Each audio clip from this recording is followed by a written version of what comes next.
How's it going, super friends? Welcome back to the channel. I'm Brad, the DC Universe Geek, for those of you who may not know, and if it's your first time here, welcome. Glad to have you. Today, we're going to be having a look at some images that were released on a Twitter account dedicated to Matt Reeves' The Batman movie starring Robert Pattinson. The images are from model maker Jeff Frost's website. He's the fella who was responsible for making the scale model of the Robert Pattinson Batmobile. If you're a Batman fan like myself, then you're probably just as stoked as I am to have a little peekaroo at these images. Let's get into it. So welcome to my desktop. The picture that you're looking at behind me, just as a side note, I'm not even sure where it came from. I just found it online, a nice high-res picture of Batman's chest from Arkham Knight in one of the variant suits, and I just think it looks absolutely fantastic. So if you're somebody who actually took this snapshot and put it online in high-res, thank you. It is now my desktop. Now, the first picture I wanted to go over and examine with you is just a basic look of the car. And I really like the fact that we're getting a really good idea of the actual shape and the aerodynamics of the car. And you can see here in these pictures that at least the model is a matte black. I'm kind of hoping that the car itself, the whole movie just remains that matte black. If I remember correctly, the pictures from... So you can't really tell. It does look like a matte black in the original photos that we were made privy to. Let's grab another picture and just have a little look. So yeah, no, it does look like a matte black car as well. So you know, that's something that I'm definitely happy with. I hope that it stays that way. Here's a nice look at what the grille is going to look like with this car. So it's definitely sticking with that muscle car look to it. But that bumper, now that we can see the car straight up, is really imposing looking. Like, I wouldn't want to get rammed by the Batmobile with that. That looks like a virtual hammer on the front of the car. And here we have a more elevated look at the front of the car. And yeah, I'm liking it. I'm liking the idea that this car needs so much ventilation because the engine gets so hot. Well, although, I mean, it's got such a big hood, that means the engine is not only in the front, but also in the back, as can be seen here by the exposed engine, which, you know, this car has always given me a very Mad Max feel, because how could it not? You can see the roll bars and the cage that is surrounding the back, and the engine is sticking out, and that's a huge factor of the aesthetics of Mad Max cars. Although, if I'm being honest, this car also does very slightly give me not only that classic comic book accurate Batmobile feel, but also just a little bit of the 66 Batmobile as well. As a side note, it does seem kind of silly that the engine is just so exposed in the back. I mean, one well-placed 50 cal round, or possibly any round whatsoever in the right place, would cause the engine to just explode, and you would have deep-fried Bat sitting in the driver's seat. But aesthetically, there's no doubt that it's very, very cool looking. Now, to me, this is possibly the coolest shot. A nice top-down view. And I am beginning to really see a bat motif here with this. Let's do a little bit of... Look at that. Okay, so let's zoom in a little bit more on the Batmobile here and look. Clearly, there's definitely a bat head going on right there. And it's not a mistake that it was designed into the Batmobile like that. And I like the shape of these right here. I think that this so far is very impressive. But again, that engine is so exposed. And also on the hood here, it may be a little bit of a stretch, but I do kind of see a bat head right here, trying to stay with that classic bat face on the hood motif. I can kind of see it there. Definitely a fantastic, imposing looking vehicle though. That is for sure.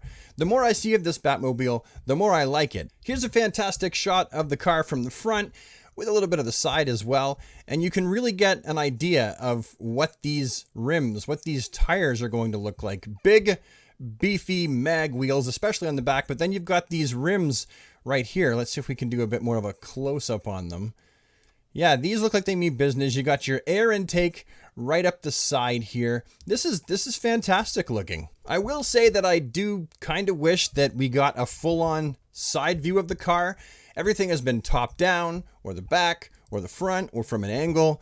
I'd like to see just a straight up side view of the car, which unfortunately as of yet, we haven't been given. Rest assured, that view will eventually come, but it probably won't be until much, much closer to the movie's release. and we might even get schematic pictures. Usually schematic pictures also make their way online as well. They did for the Tumbler, they have for the Keaton Batmobile, they did for the Ben Affleck Batmobile. You can actually look up schematics on Google of all three of those Batmobiles. As for how I feel about this Batmobile, well, I told you, I like it, right? I mean, I wouldn't be making a video about it if I didn't like it.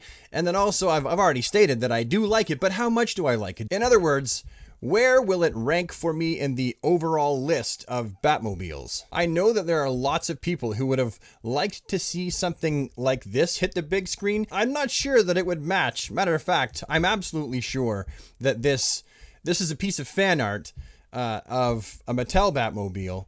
I'm absolutely sure that this would not match with Robert Pattinson and Matt Reeves' vision for the Batman, but I would still like to see something like this hit the big screen. Some people are not a big fan of the Batmobile being this big, long tank of a car, and some people would argue that it was the 1989 Batman movie that really did turn the Batmobile into this gigantic beast. Definitely the Keaton Batmobile has gone on to influence the design and the look of many other Batmobiles since 1989, and it made its first appearance in the 1989 Tim Burton directed Batman movie. Something like this would be cool on the big screen as well. Something simple, sleek, and large, reminiscent of the animated series. You can definitely see, again, some Keaton influence in this Batmobile. But that's certainly something that I know a lot of people are looking for. Or perhaps even this. It looks big and tough and ballsy and classic and familiar, yet original, all at the same time. I love this Batmobile. And there still may be yet others who were hoping for something like this to make its live action debut in a film. Something more similar to this, with the double dome passenger and driver seat.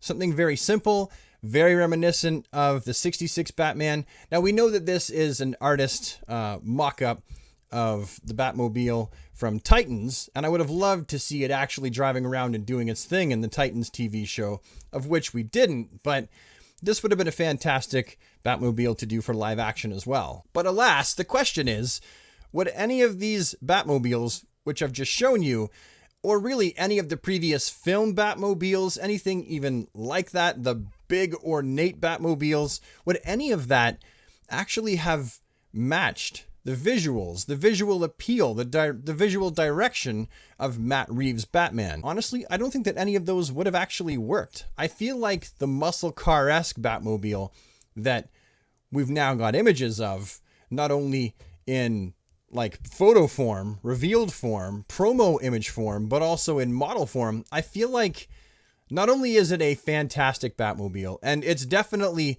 one of my favorites. I wouldn't put it above the Keaton Batmobile. I would put it possibly on par with the Batman v Superman Batmobile stylistically. Not so much the Justice League. That big cannon on the top of that one never really was visually appealing for me. I would probably put the Batmobile about 2/3 up the list for live action Batmobiles. It'll take a while for it to really rub off on me and for me to really get a sense of how much I do or don't like it. I'm going to have to see it in action blazing around the streets of Gotham City, and I'm going to have to see Pattinson jumping in and out of this Batmobile. Does he hop in the windows? Does he open the doors? How does it all come together? How does this Batmobile maneuver in Gotham City? How does it look within the set and the backdrop? How does the light bounce off of it once we're in the film and it's been all properly color graded? What does it sound like? Does it sound gutsy? Well, you can tell it's going to sound because of that gigantic engine sticking off the back.